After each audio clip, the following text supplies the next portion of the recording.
بسم اللہ الرحمن الرحیم۔ پیارے ناظرین محترم، السلام علیکم۔ آج کا ہمارا واقعہ ہے بنی اسرائیل کے دو بھائیوں کا واقعہ۔ بیان کیا جاتا ہے کہ بنی اسرائیل میں دو بھائی تھے، جن میں سے ایک مسلمان تھا اور دوسرا کافر تھا۔ دونوں دریا کے شکاری تھے۔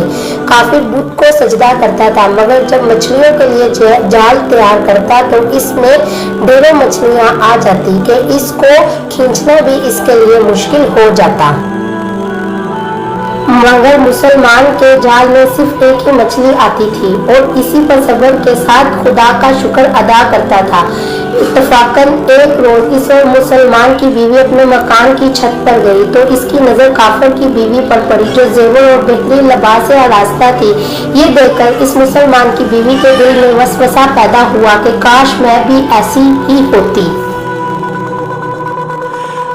تو کافر کی بیوی بولی، تو اپنے شوہر کو اس بات پر آمادہ کر لے، وہ بھی میرے شوہر کے معبود یعنی بت کی عبادت کیا کرے، تاکہ تو بھی میری طرح مالدار ہو جائے۔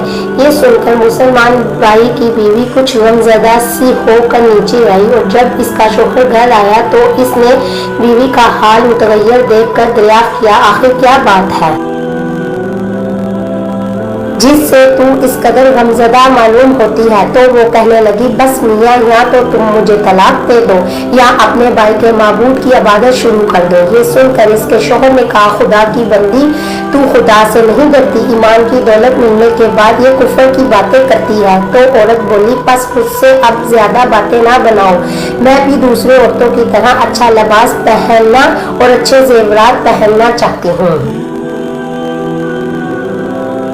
جب اس مرد مومن نے دیکھا کہ یہ عورت ضد پر اتر آئی ہے اور اس کا اصرار حد سے بڑھ چکا ہے تو اس نے عورت کو تسلی دی، کہا، اچھا گھبرانے کی ضرورت نہیں، میں کل سے کاریگروں اور مزدوروں میں جا کر محنت کر کے تجھے روزانہ 2 درہم دیتا رہوں گا، تو اس سے اپنی حالت درست کر لینا۔ یہ سن کر عورت کو کچھ تسکین حاصل ہوئی اور سویرے ہی وہ مومن مرد مزدور کی تلاش میں نکلا، لیکن کسی نے اس سے حال تک نہ پوچھا۔ یہ دیکھ کر وہ دریا کے کنارے پہنچا اور شام تک اللہ کی عبادت میں مصروف رہ کر رات کو جب گھر آیا تو بیوی نے دریافت کیا، آج تم کہاں تھے؟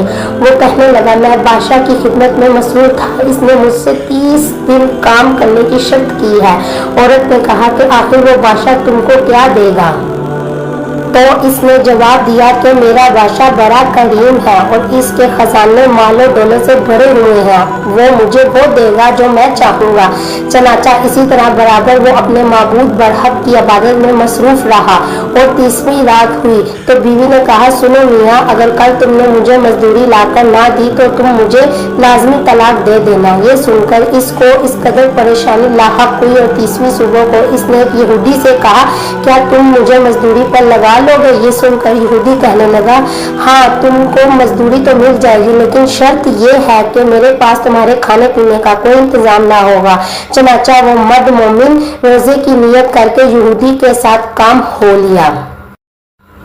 اللہ تعالیٰ کے حکم سے ایک فرشتہ 29 اشرفیہ ایک نورانی طباق میں لے کر اس کی بیوی کے پاس پہنچا اور کہنے لگا، میں بادشاہ کا قاصد ہوں، اس نے یہ اشرفیہ لے کر مجھ کو تیرے پاس بھیجا ہے اور فرمایا ہے کہ تیرا شوہر ہمارے کام میں تھا، ہم نے اس کو نہ چھوڑا، یہاں تک کہ اسی نے ہم کو چھوڑ دیا اور یہودی کے پاس چلا گیا۔ اگر وہ ہمارا کام کرتا تو ہم اس کو اور زیادہ اجرت دیتے، بس یہ ایک اشرفی کی کمی اسی وجہ سے ہے۔ چنانچہ وہ عورت اس اشرفیوں میں سے ایک اشرفی لے کر بازار گئی۔ سنان نے اس کی 1000 قیمت عورت کے ہاتھ میں رکھ دی اور جب شام کو مومن مرد گھر واپس لوٹا تو عورت نے اسے دریافت کیا، آج تم کہاں تھے؟ اس نے جواب دیا کہ آج میں ایک یہودی کے کام پر گیا ہوا تھا۔ تو بیوی کہنے لگی، آخر بادشاہ کی خدمت نہ کر کے تم دوسروں کی خدمت کیوں کرتے ہو؟ پھر اس کو اشرفیوں کا واقعہ سنایا، جس کو سن کر وہ مرد مومن روتے روتے بے ہوش ہو گیا اور جب اس کو ہوش آیا تو بیوی سے کہنے لگا، افسوس کہ میں بادشاہ دونوں جہاں کی خدمت کا حق اپنے اوپر لازم نہ کیا۔